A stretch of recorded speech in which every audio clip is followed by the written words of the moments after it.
Welcome back to another episode of All American Wing Shooting Podcast. Here we are again with Lee from Mossy Pond. Welcome back, Lee. Thank you. Thank you.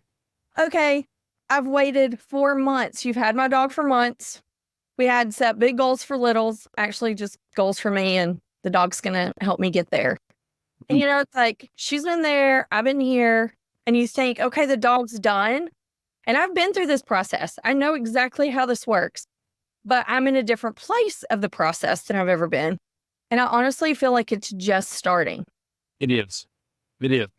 Okay, so to catch everybody up, Lee comes on very consistently about everything that's going on down at Mossy Pond Retrievers in Patterson, Georgia. And they have taken Littles to the next level. That's how I like to put it. Exactly.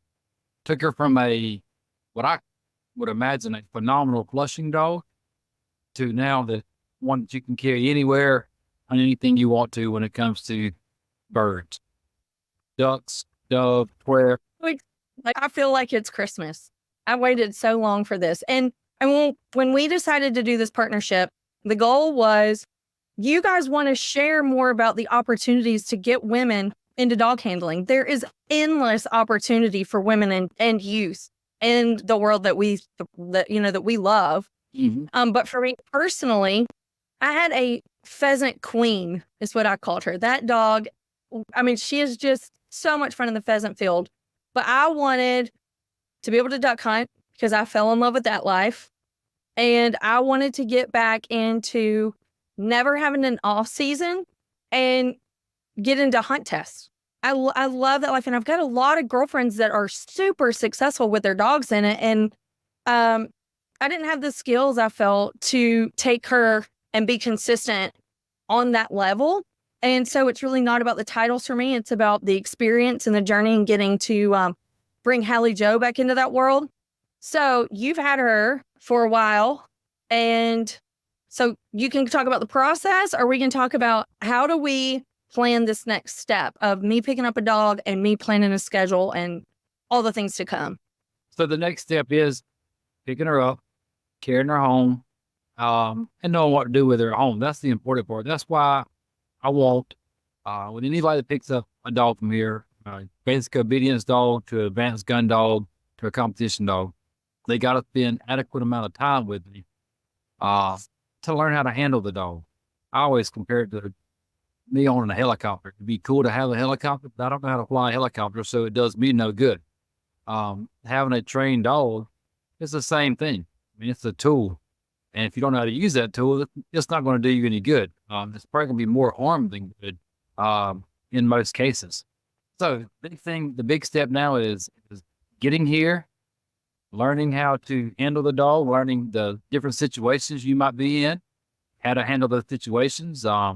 Simple things as when to give a command, when not to give a command.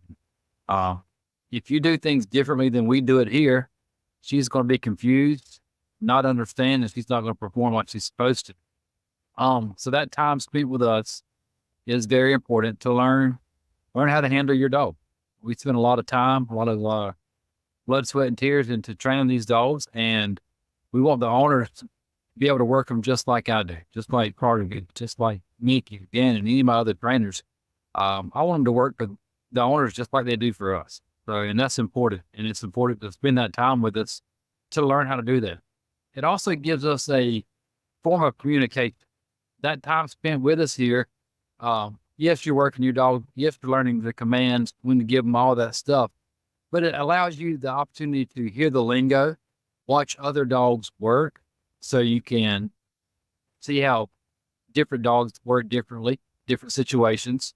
But it allows you the opportunity to call me a week, 2 weeks, 3 weeks after you're home and communicate with me what you see out of your dog. And that communication is big because if you can communicate with me what you're seeing, I can communicate with you on what you need to do. Spend that time with me, you understand what we're talking about, and you can do a lot of the stuff at home 90% of the time, just something you might have been doing just a little different than we were, and the dog was being a little confused. And we can talk through it over the phone because you spent time with me, you've had the conversations, and now you can, quote, correct it, fix it at home. And that's something too that while she's been there, I have been able to come and go through this process. And it has been amazing to run other dogs while I was there that were on different levels.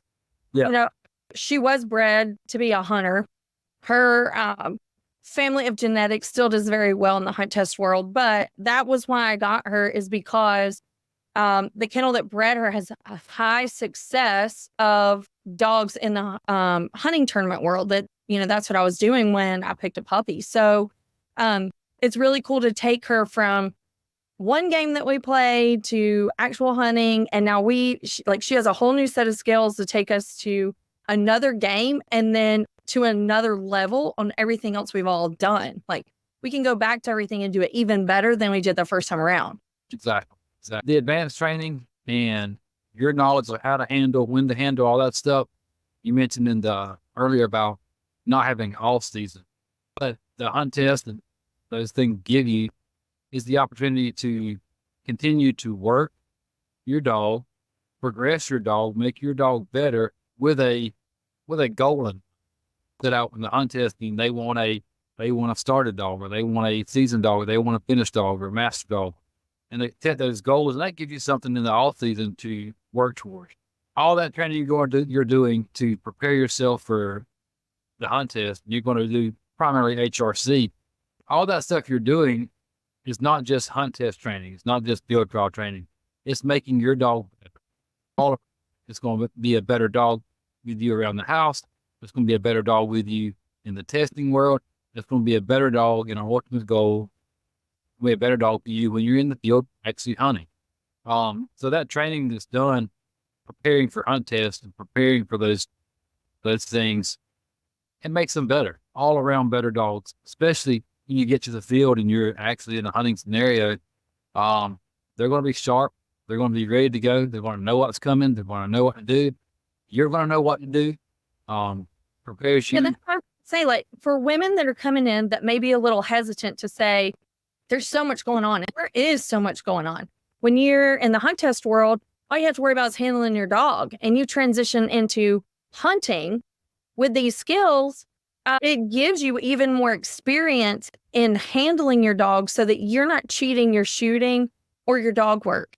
And so for ladies that want to do it all, which, me, I'm a perfectionist at all of this gun dog world stuff. I just keep pushing them. It's like, okay, how do I put myself in a situation to build these skills under pressure, right? Like, you can go in the backyard and you can run marks and do all the things, but until you're under pressure, that you can't recreate that, right? And so when you've got, and I've been to these tests before, right? Everybody's like tailgating in a field.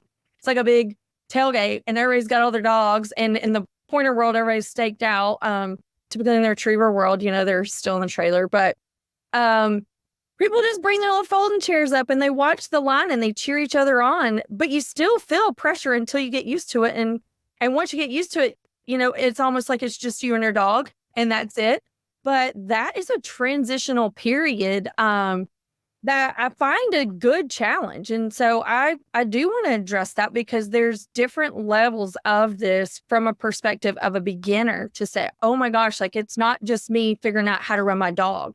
Like, I'm going to have, instead of saying, I got to do this in front of a crowd, it's like, wow, I've got a crowd cheering me on. Everybody's been to the line their very first time. And a lot of people do it over and over and over with a new dog. Yeah. Exactly. Like we were saying, the next step is spending the time with us, learning everything. With the advanced dog, and it's a tougher step. So far in the time you spent with us, we've gone through all the basics. He'll play. We've done all the obedience. You understand how the e-collar works. You knew a lot of that before, but you understand it now specifically with Lils, what her range is. And so we've gone over those things already. Our next step, we've done some retrieving, some basic retrieves. You understand, how the return's supposed to be. You understand that she's not supposed to leave until you send her. You understand when she gets to an area of fall, she's hunting, you let her hunt, don't say anything, let her do her thing. She finds the bird, then you want to call her back to you. He'll take the bird. So those, through our basics, you you've done those, you understand those. The next step, learning the blind retrieves, is a big jump from a, what's the word? From the standpoint of how involved you are as a handler. Mm-hmm. Blind retrieve is a very heavily involved as a handler. So you've got to do your part. If you can't do your part as a handler on a blind retrieve, there's zero success. So a mark, a bird they see fall, that's 90% dog, 10% handler.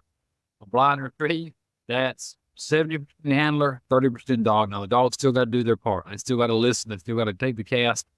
They still got to do all those things for you. They still got to use that nose when you get them in the scent cone in the fall area. So there is still some dog involvement. But as a handler, it is way more weighted on you to line them up properly, cue them. Well, first of all, to cue them properly, line them up properly, send them in the right direction, know when to stop when you cast them based on the situation, know where your scent cone is, which way your wind's blowing, to make sure you put the dog on the proper side of this. All those things come into play when you start running blind retrieves, and that everything I just named on you as a handler.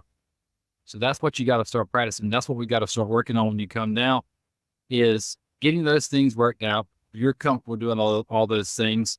And then there's a ton of drills, ton of things to do that I will send you home with for you to continue to practice working on all those things. Practice lining up, practice cast, practice all those things we just talked about. Through drill settings that you can do. You don't need a huge spot to do them in. That's what everybody thinks. They got to have a 100-acre field to do all these things in. But I do. It's going to benefit you. It's going to help you. But a lot of the drills that we do and I'll send you home with are all drills that can be done in a 40-yard, 50-yard, square yard field, yard, with the casting and stuff, and building that communication with you and your dog, lining them up, things like that. It ain't got to be a big spot. There's a lot to go over, and that transition to a owner with an advanced dog, it takes, for my obedience dogs and my gun dogs, I'm looking at a solid day and a half, 2 days. I like for my clients to get here one day, they can get here in the morning, we work all day, we wrap things up the next morning, do 2 or 3 more sessions the following morning, make sure everything's where it needs to be, and you're usually good in a day and a half or 2. My advanced gun dogs, that's a 3, 4, 5 day transition. Especially for new handlers that from the basics, learn the obedience, learn everything. That's a 4 or 5 day process to really learn even the basics of running a blind retrieve.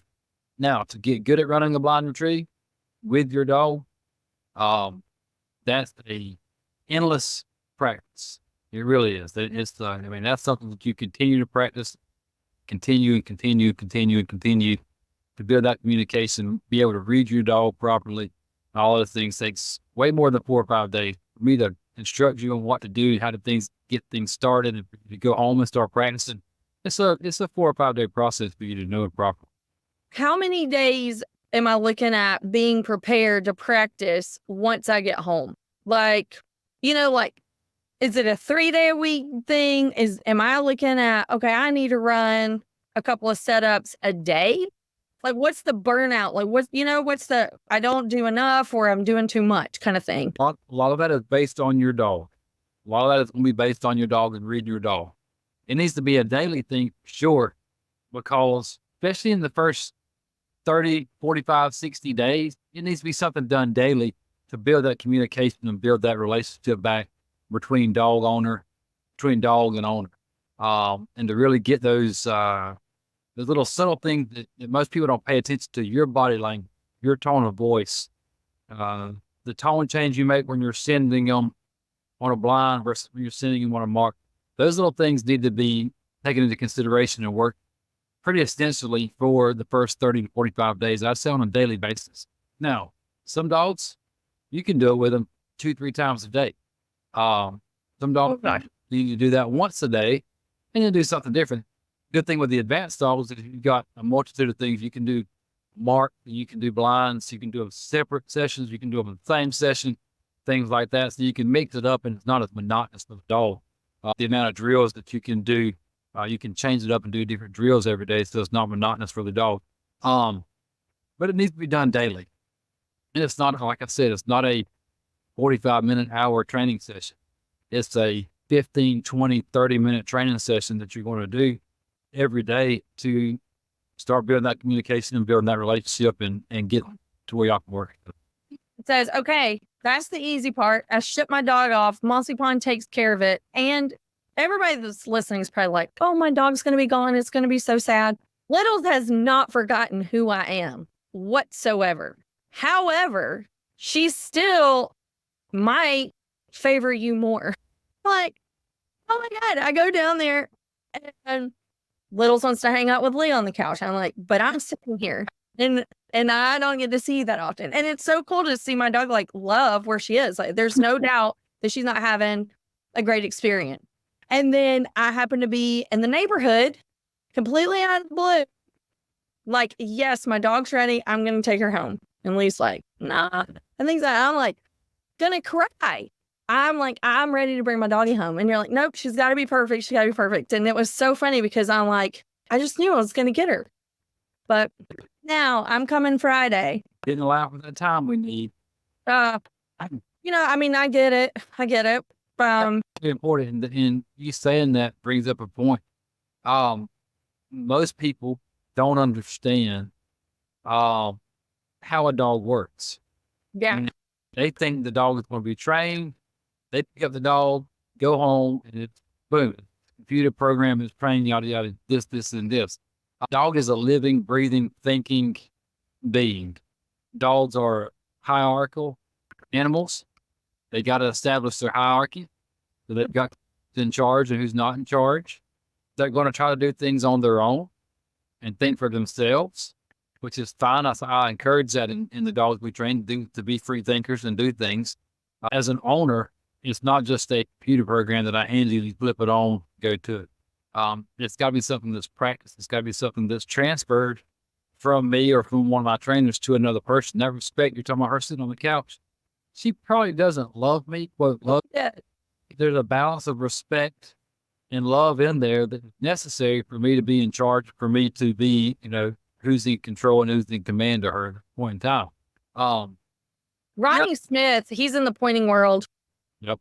I think you probably know Ronnie. He has this great saying that my dad has just quoted over and over and over. He says, if you treat a dog like a human, a dog will treat you like a dog. And you see it over and over and over because I know exactly how to be strict and regimented with a dog. I mean, I did everything on Littles before she came to you, right? Like, I get it. But then when my dog leaves, then I turn into one of those typical clients. Like, I haven't blown up your phone every week. I've done very good. How about baby? How's my dog?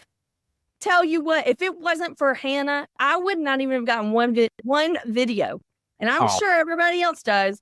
I'm sure all the other clients do is like, oh, it's just Hannah. She'll get over it. It read a day. I'm like, Hannah's like, oh my God, your dog's down here doing such and such. I said, how about you going back over there and snipping me a video? Let me see her. 3 of them a day. Yeah. So it's so funny to think that, like, she'll come home and there's going to be a part of me that's like, oh my God, my dog's back. And then I have to be like, nope, I have to be the boss. You do. There's a balance. You can't always be a strict, under control, commanding. There's got to be a balance. That's what builds that relationship. She's got to work because you want her to work for you because she knows she has to, but at the same time, she's going to perform better. Some part of her won't. Oh yeah. And that was what got me so addicted to this world, was figuring that out, that team attitude that the dogs can give you. Yep. Like, it's one thing to go hunting with them, but it's another thing to compete with them. And she took care of me so many times in the field. I was like, she made me believe we could achieve anything. So I'm like, hunt test world, let's go, kid. Like, I'll get you the tools and I'll figure it out and we'll go have a good time. And she was the right dog for me to jump into this with. When I first started in gun dogs and I got my first short hair, not the right dog for me, but nobody told me that. And I didn't know any better. And she was a firecracker and ran over me all the time. There was a few times that she did take care of me, but it was a coin toss. She could give me the finger. It didn't really matter. So I know that Littles is a different personality. And so for me to get into the hunt test world, I'm like, this time I've got the right dog to dive into something new. And, you know, I feel like I got lucky because if I was starting over and like we've talked about, yes, I know Littles will be 3 in August. So like I want to do, I won't say the right way because I feel like our journey has been great, but I would like to just learn more and be more involved again, I guess, with more knowledge. Like you don't know what you don't know. So going through and picking another puppy and going through the whole Mossy Pond experience, right? Because I came in, y'all just adopted me in the middle of it. And I want to be like, okay, what is it like to be able to say, because I had this conversation with Brad when I was there last time. It's like, this is what I want to do. Pair me with the perfect genetics. Like I could have a very similar scenario that I had with Littles, but my God, what if it was better? I wouldn't be able to handle it, you know? And so I just think it would be so fun to go through that. So Tater's kind of claimed our next dog, but you know, I'm going to get this started and we're going to find out which game we really love and start over. So we can kind of master our skills with this one and then start over with the other one with even more knowledge, which I'm sure that happens a lot. I'm sure a lot of y'all's clients are just get absolutely addicted to this and it's like, okay, I'm ready for another one. Yeah. They do. They do. And very rarely have I ever had a client that train a dog for, you look 8, 10, 12 years down the road. And we're starting to see it a lot now because of the time frame that we've been doing this. You know, we've been doing this in Nebraska since 2002. So it's been 20 years now. So there's a lot of folks out there that are getting their second dog and third dog trained with it simply because of what you're saying. They get it the first time. They're like, figure it out. And then they don't want to live without it. Whether it's a competition dog, whether it's a hunting dog, whatever it might be, they don't want to live without it now, especially because they haven't figured out a little bit more. They understand everything. It's a little smoother transition through all of it. So we're seeing a lot of folks getting their second and third dogs trained with us now. And it's hard to put into words. And I say this, and I'm sure people are like, yeah, okay, whatever. But Mossy Pond produces champion dogs every single day.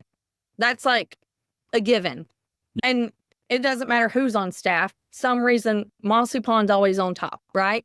Yeah. And so putting that aside as the human being that shows up at Mossy Pond, it's like, I don't know what that atmosphere is on there, but it is so contagious.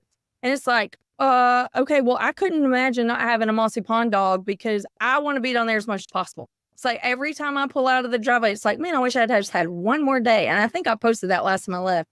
It's like, it's always like not long enough to stay down there. It is a fairy tale Disney world for people that love the outdoors per se, but there's some kind of rooted tradition and exceptional excellence there. Yes, in this. That just makes you want to be a part of it. Like if you get to the, you don't come up because you're addicted to the dogs. Yeah. It's the atmosphere and the culture that you guys have created. It's amazing. I tell people all the time, I'm going to treat my customers, my clients, the way I want to be treated. That's how I was brought up to treat people. And then you flip that to their dogs. I want to treat your dog like I would treat mine. My dogs have slept in kennels. They went through all the different trainings. They've done everything that every one of these dogs that I've trained have done and gone through. So I get it. I also, one thing I encourage people, I had a phone conversation with a guy today, and he asked me, can I see my dog while my dog's down there being trained? Absolutely. I want you to come see your dog. I want you to call me once every week or 2 weeks. Say, Lee, how's she doing? Can you send me a picture? Can you send me a video? Those types of things I encourage for my clients and for my owners, simply because it does two things. It gives them peace of mind. And one, it holds me and my guys accountable.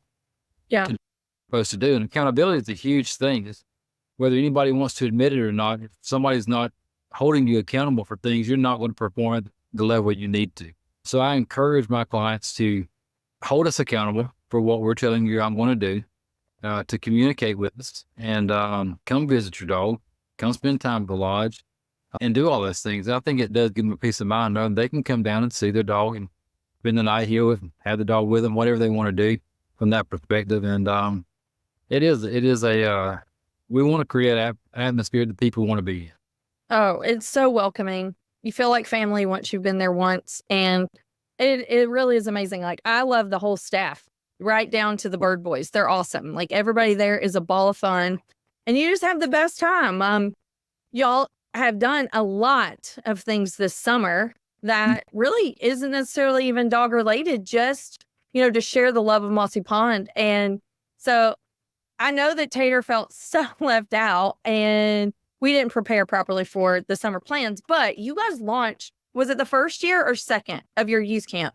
It was our first year. Yeah. And so, oh Had a my God, I'm like, why am I not down there? I want to be a teen counselor. Like, I couldn't believe all the things that these kids got to do. Stay in a 5-star lodge, run dogs, shoot BB guns. I could not believe how creative those kids were for their team building project and building the boats and the pond and stuff. I mean, it was incredible.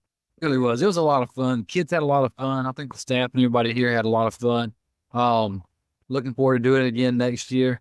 Of course, anytime you do something, especially for the first time, you always see where you can do things a little better. So there's going to be changes that are made. There'll be more activities to do. We're already got things planning and different things for them to do. So it was a lot of fun. Kids had a lot of fun. It was an experience, I think, for him. It was.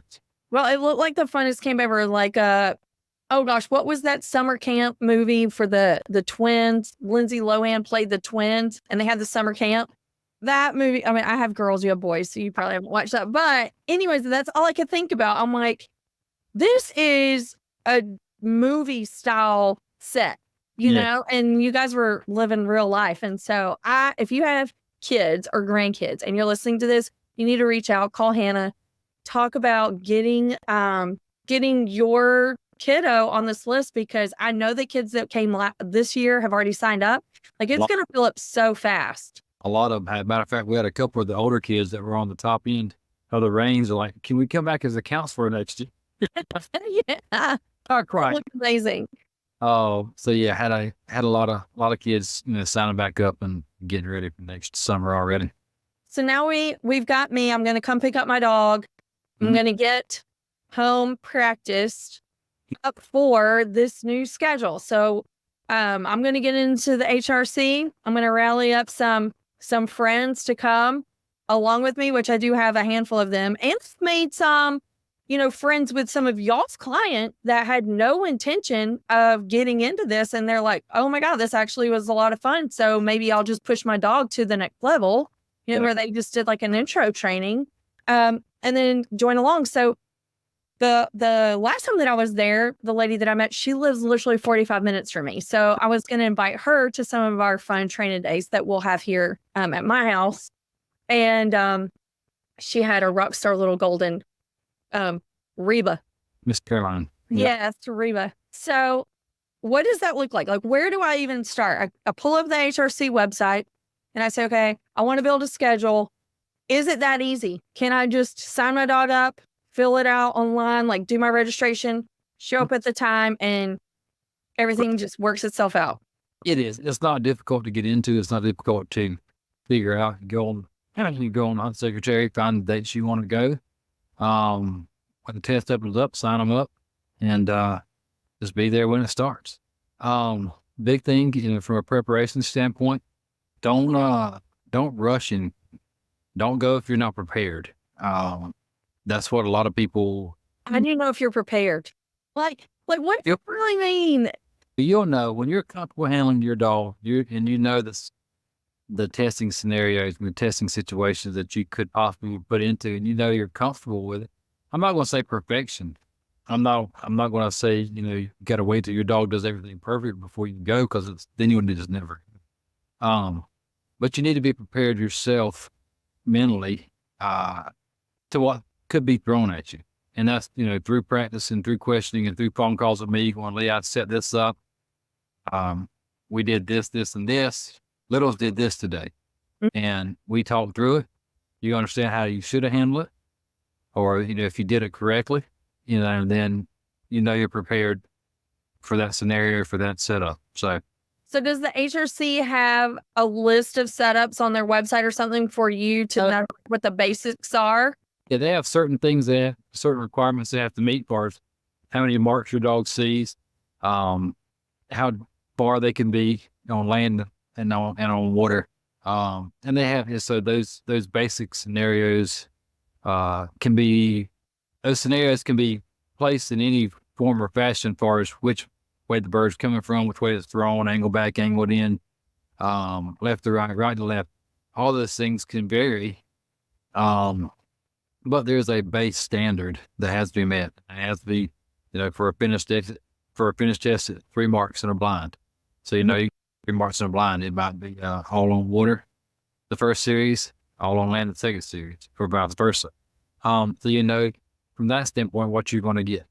Okay. That's a lot. That is a lot to remember, when you're out there and you're new to this, and to remember where all those are and keep your dog under control. But I will tell people, Tater started running when she was only 7 years old. And so, of course, everybody's going to be so kind to the kid, right? And cheer the kid on and support the kid. But I met the kindest, sweetest people. And it's like, once you dive into the world of the unknown, you just got to get baptized by fire unless you're able to live close enough to your trainer to go there every week. Like, there's just some level of getting thrown into the deep end of the pool, and you're just going to have to figure it out. But those people are there to help you. And the coolest thing about the testing world is that everybody wins. And it's not an everybody win kind of attitude. You show up, you get a trophy. It's that, it's not a hardcore competition where there's placement. So it's really the best place to get involved with running dogs, because everybody's there to support everybody. And that level of competition isn't there for the entry level people, I would say, as it is for the pros. Yep, I'm with you. Yeah. And so I really don't have anything negative. There's no negatives of facing this challenge with your dog. There's only positives that come out of it. Yeah. You carry every weekend. Mr. Uarth told Brad this when we were running field trials. It's the same for the hunt test world, whether you're running a trial or a test. There's 2 things you carry home after an event. You carry home a ribbon, or you carry home a lesson. Mm-hmm. Most of the times, hopefully you carry it home too, because anytime you go run, there should be a lesson involved. You should be learning something. But you get a ribbon or a lesson. If you look at it from that standpoint, every time you go home, you got something to take home. Yeah. If you don't get the pass for that weekend for that particular test, what did I do wrong? What do I need to work on when I get home? That's the lesson that you carry. So every time you go, you treat it with that mentality. You're going to leave happy. You're going to leave excited about next time, because you either, man, I just crushed it. I need to keep doing what I'm doing. Or I struggled right here a little bit. I got to get better at it. Let's go to work. You carry that mentality to a test, and you're going to have a blast every weekend. Good. And you're going to have fun working your dog, getting your dog better, and working through these challenges that arise. Yeah. As an amateur, just showing up is a win. And your dog's going to be super excited.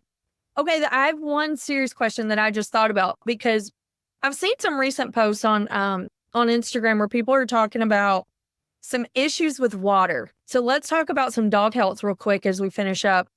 Okay, so I'm getting my dog back. We have tons of ponds here. What do I need to look for when it comes to water that could cause health issues for dogs? That's something that's not really discussed, but could be a problem. So a lot of times, and you're going to run into these issues primarily if you're dealing with any kind, whether it's livestock waste or runoff of human waste. So a lot of the stuff you're going to see are going to come from, and then ponds on the outskirts of subdivisions, neighborhoods that have runoff, chemical off and stuff.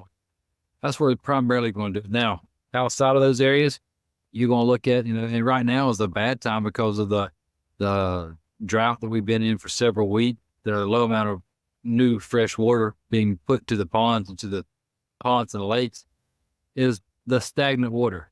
If you see stagnant water and it's growing something a little different than you've seen in the past, you might want to be careful with it. But primarily what you're going to look at in those situations where there might be something that could harm your dog, make them sick. It's usually in cattle ponds or, like I said, ponds that have some type of runoff from a human, from people, whether it's a subdivision runoff, whether it's stuff like that.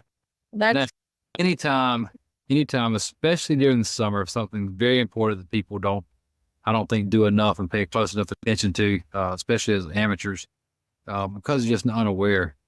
Dogs' ears are very, very susceptible to ear infection if they're in the water a lot, because the way the dog's ears are shaped and they get the flaps, they float over, they don't air out and dry out. Very easy practice, and we do it with ours during the summer. A simple ear solution to rinse them out, scrub them in a little bit, let the dog shake it out. That'll help keep the ears dry, and that'll reduce your ear infection. Hair in your dog's ear, especially if you got long-haired dogs, your Goldens and things like that, keep that hair trimmed inside their ears so they can dry out easier. During the summer, I wouldn't have no idea what the percentage increase of ear infections is during the summer versus during the winter, but it's got to be significant because of the amount of time your dog spends in the water. because they love it. I mean, littles will swipe a bumper and jump into a pond quicker. Like, I just turn my back and she's like, if I got a bumper in my mouth, I'm safe to swim. I'm like, how this life works. But yeah, they don't want to stay out of the water. So that's good advice. Well, I'm sure that I will have more questions by the time I see you in a few days. And they're with my notepad. Absolutely. I can't wait. And we're doing some ladies events at Mossy Pond. There's more things to come. So if this has intrigued you, don't wait on a ladies event. You can reach out to Hannah at Mossy Pond off their website phone number and plan your own trip. They've got sporting clays through the summer. If you are interested in any kind of dog questions, she can put you in touch with Lee or anybody else on staff that would be your direct contact. And if you're getting puppy fever like me, start planning now. I got them. Told you I needed to wait till next spring. Ready to go right now. Gummit Brad had that cute little black puppy last time I was there, and I was like, just keep that thing away because I want one so bad. But I'm thinking, it's just because my dog's been with you. When she comes home, I'll be all right. You might need a little buddy. She'll get a buddy. This is the longest I have gone since I got my first dog without adding another dog. See, that should tell you something. That's not right. No, this is no lie. I sold my trailer. Trailer's gone. I am limited to 3 dogs in the back of the truck, and I break the rules and let one ride in the back seat. That's all right. All right. I can't wait to see you this weekend. Be back at Mossy Pond. See everybody. Safe travels. We'll see you soon.